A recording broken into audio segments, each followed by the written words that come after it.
নমস্কার, সকলকে স্বাগত জানাচ্ছি নারীর কথা উইথ ডক্টর রূপসা চৌধুরীর একটি নতুন এপিসোডে। আমার কাছে আজকে একটি পেশেন্ট এসেছিল। তিনি খুবই চিন্তিত ছিলেন। তার 3 মাস আগে ডেলিভারি হয়।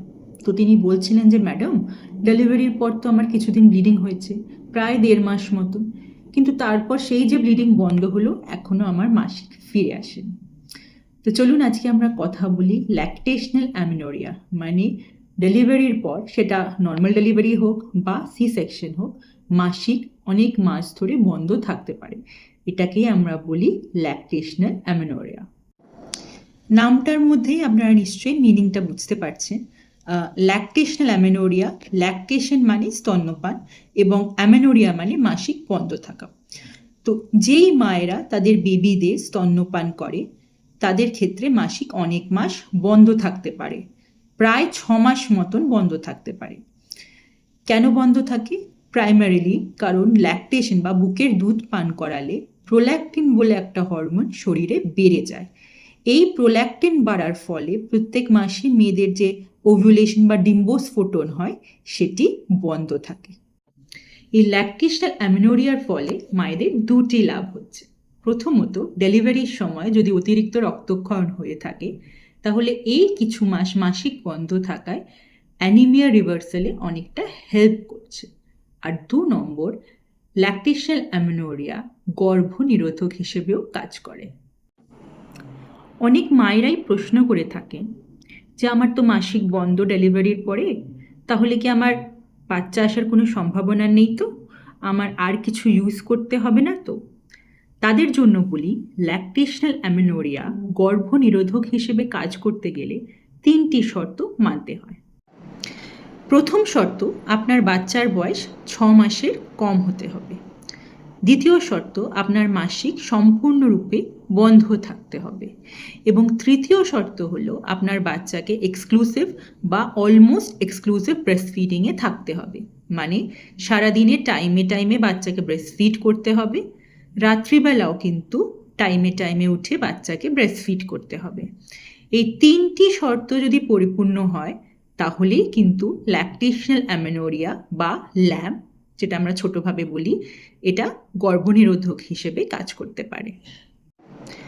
অনেক ক্ষেত্রেই দেখা গেছে এই 3টি শর্তর মধ্যে একটি বা 2টি শর্ত পরিপূর্ণ হচ্ছে না। অর্থাৎ বাচ্চার বয়স 6 মাসের বেশি হতে পারে, বা এমন হতে পারে মাসিক হচ্ছে কিন্তু ইরেগুলার হচ্ছে, বা এটাও হতে পারে যে বাচ্চাকে আপনারা ব্রেস্টফিডিং তো করছেন কিন্তু বাচ্চা এক্সক্লুসিভলি ব্রেস্টফেড নয়, মানে বাচ্চা বোতলের দুধ বা কৌটোর দুধও খাচ্ছে। সেক্ষেত্রে কিন্তু ল্যাকটেশনাল অ্যামিনোরিয়া গর্ভনিরোধক হিসেবে ভালোভাবে কাজ করবে না। সেক্ষেত্রে কিন্তু আপনাদের অন্য কিছু ইউজ করতে হবে।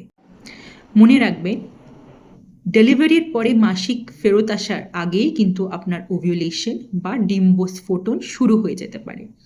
তাহলে আপনারা কি কি কন্ট্রাসেপশন ইউজ করতে পারেন চলুন ডিসকাস করি। প্রথমত, কিছু হরমোনাল কন্ট্রাসেপশন আছে, কিছু নন হরমোনাল কন্ট্রাসেপশন আছে। নন হরমোনাল কন্ট্রাসেপটিভের মধ্যে আমরা যেটা সাধারণত ইউজ করে থাকি মায়েদের জন্য সেটা হচ্ছে ইন্ট্রাইউট্রাইন কন্ট্রাসেপটিভ ডিভাইস, বা যেটা আপনারা চলতি ভাষায় কপারটি বলে চেনেন। এটা আপনারা ডেলিভারির সময়, সেটা নর্মাল ডেলিভারি হোক বা সিজারিয়ান সেকশনই হোক, পরে থাকতে পারেন, বা অনেক মায়েরাই ডেলিভারি 6 সপ্তাহ পরে এসে সেটা পরে যান। আর আপনারা কন্ডম বা ব্যারিয়ার ইউজ করতে পারেন। হরমোনাল কন্ট্রাসেপটিভের মধ্যে আপনারা যেটা ইউজ করতে পারেন সেটা হচ্ছে স্টেরয়েডাল আর নন স্টেরয়েডাল। স্টেরয়েডালের মধ্যে আমরা প্রোজেস্ট্রন অনলি পিল দিয়ে থাকি, আর নন স্টেরয়েডালের মধ্যে ছায়া বা সহেলি, যেটা আপনারা চিনে থাকেন, সেটা আমরা ইউজ করতে পারি। সেটা কিন্তু ডেলিভারির পর থেকেই আমরা শুরু করে দিই, বা কমনলি মায়েরা যখন 6 সপ্তাহের ভিজিটের জন্য আসে তখন আমরা সেটা শুরু করি। যেটা আমরা ইউজ করি না সেটা হচ্ছে কম্বাইন্ড ওরাল কন্ট্রাসেপটিভ পিল, বা যেটাতে ইস্ট্রোজেন প্রোজেস্টেরন দুটোই থাকে। এটা প্রথম 6 সপ্তাহ আমরা দিই না।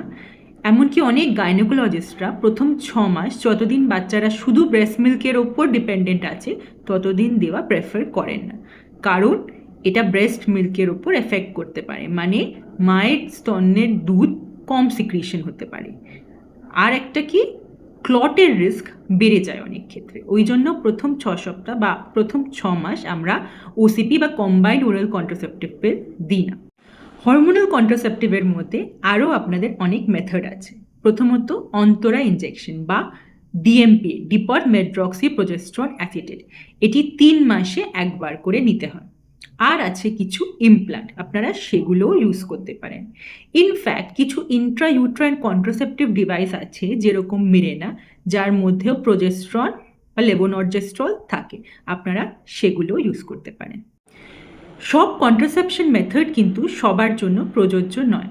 বিশেষ করে যে মায়েদের হাই রিস্ক আছে, যেরকম যে মায়েদের প্রেগনেন্সির সময় সুগার ছিল, লিভারের সমস্যা ছিল, প্রেশারের সমস্যা ছিল, যেই মায়েদের পেলভিক ইনফেকশন আছে, সেই সব মায়েদের কিন্তু একটু সতর্ক থাকতে হবে।